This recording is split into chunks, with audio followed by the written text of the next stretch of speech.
Jeg tænker, at der er 3 ting, jeg vil tage med fra i dag. Og den ene ting, det er sådan en indre ting, som handler først og fremmest om noget inde i mig, og så bliver det også en ydre ting.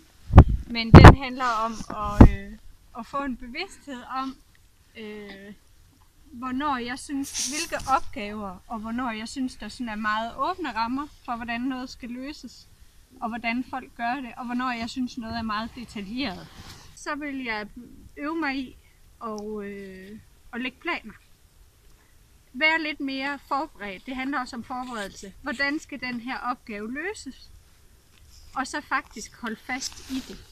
Måske kunne man udfordre det ved at så sige, at jamen, jeg holder fast i den, selvom folk gør noget andet, eller der kommer modstand, eller hesten med en anden vej, eller at så prøver jeg det alligevel. Så det er nummer 2, og nummer 3 ting, det er at lægge planen, og så faktisk også holde fast i den. Hvad har hestene betydet for dig i den her? For det første, så har jeg været lidt på usikker grund, fordi jeg ikke kender heste.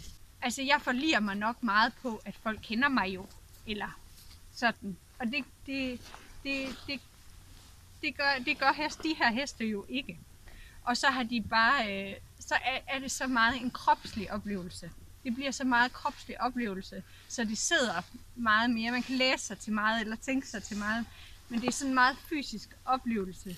Når hesten går den anden vej, end jeg gerne vil have den til, så kan jeg jo mærke det. Og jeg skal virkelig træne min krop i at vise, nej, det skal vi faktisk ikke. Og så jeg skal mærke det endnu mere.